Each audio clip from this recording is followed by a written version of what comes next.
ไปตลาดมาพี่น้องปลาในท้องเท่าไรก็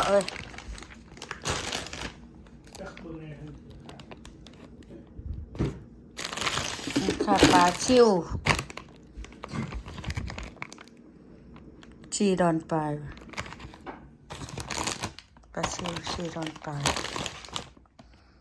อันนี้กะจักดอนพักกัน3.79 ค่าซื้อมาไว้เอละปูละปลาพักเน่าอันนี้มากินแกงพักเน่าจักดอนด้วยพักเน่า7 ดอนเนาะนี่ราคา7 ดอนนี่เลยพี่น้องราคามา7 ดอน7 ดอนปลาย2 อย่างนี่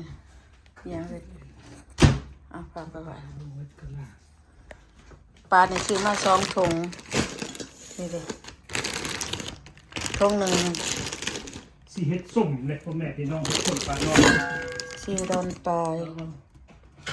ที่ใส่ซานมันถุงหนึ่ง6 ดอนปลายเลยมันเปื่อยๆน้ำแข็งเนี่ยแต่จังสมโมมัน3 ดอนเก่าๆได้สมโมนี่พี่น้องคนอยากกินตัวนี้ลายพดบัวพอแล้วเนาะเอาถุงเดียวเนาะพอแล้วถุงเดียวเนี่ยแต่มันบ่แซ่บเดี๋ยวมันเสียอันเพิ่นซื้อมีอันนี้มาเสร็จอันนี้มาสละ2 ดอนเก่าๆ2 แพ็คนี่ดิซื้อมาก็ลืมเอาว้าวลืมเอาแล้วพอลูกเลยนี่มากระทินขอยซื้อมาขอยสิกินกับอันตำบักหุ่งขอยอยากกินขอยก็ซื้อมาจะกลายไปได้ไปโหน่ะเพราะว่าดอนปลายพุ่นนี้อันนี้ก็ซื้อมา2 ดอนปลายเส้นดอนไปขัว2 ดอนปลายนี่2 ดอนเก่าๆซื้อมา3 ถุงซื้อนั้นน่ารักแต่คนไกลตลาดอันนี้เครื่องกระป๋องปลานี่ตลาดเท่าจะซื้อป้องปลามาเพิ่นมักกิน3 ดอน3 ดอนปลายพี่น้อง3 ดอน94นี่ป้องหน่อไม้4 กระป๋องซื้อมาเท่าไรบุญนี่บุญเด้อ2 ดอนปลาย2 ดอน29หน่อไม้3 กระป๋องหน่อไม้อันนี้เฮ็ดเพาะได้ซื้อมาจะได้พี่น้อง7 ดอนเก่าๆเห็นปะ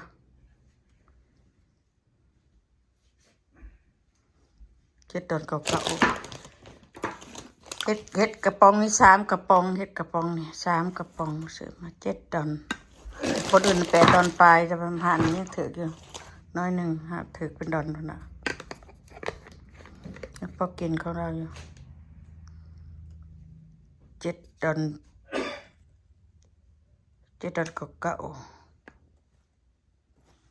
7 ดอนเก่าลงมาอีก3 กระป๋อง3 กระป๋องเฮ็ด3 กระป๋อง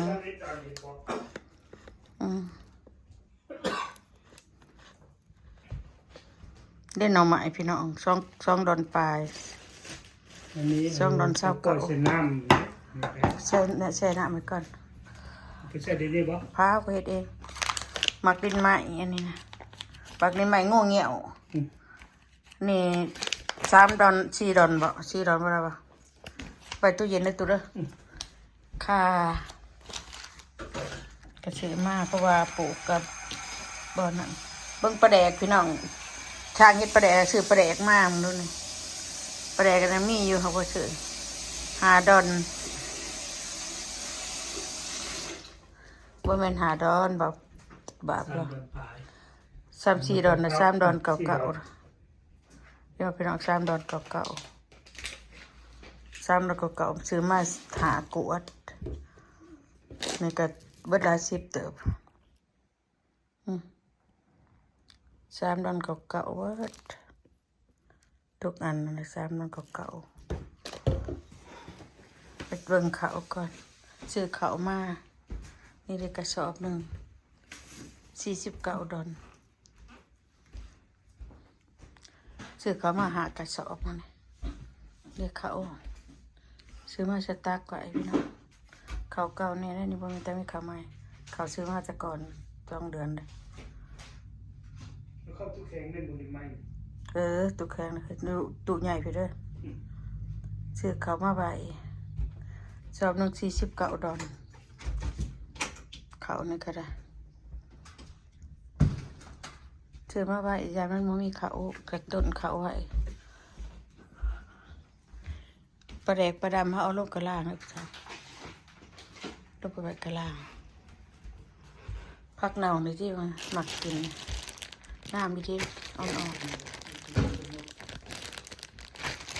แกงน่าจะบดท่านมีอ่ะมันมีสิด้วยกระดูกใส่มีพักแวน$3.79พักแวนจะเอามาปลูกเป็นบ่เป็นบ่หูจะเอาไปปลูกได้นี่นะเพื่อให้พี่น้องอันนี้นะที่ว่านั่น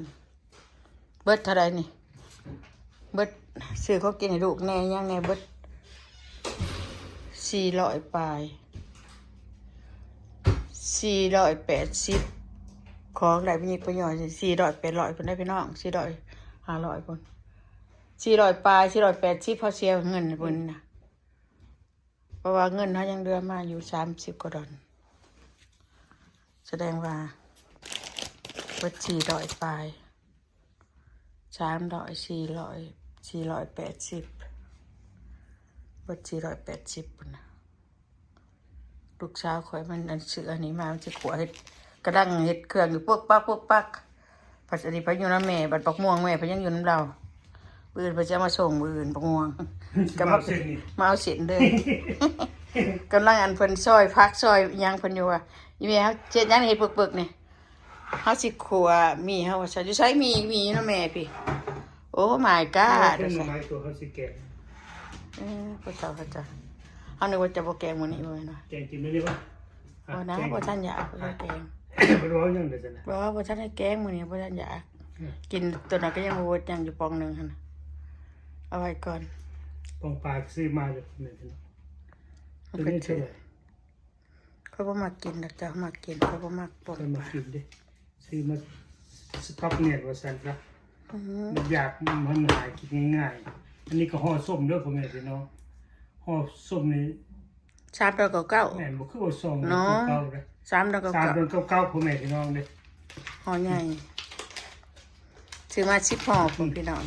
10ห่อ ขี้คร้านเฮ็ดขี้คร้านคั่นขี้คร้านเฮ็ด ให้ลูก4ห่อ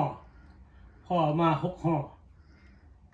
ตอนนี้เนี่ยเบิดจะเป็น3-400เขานะมันแพงเขาหากระสอบ มา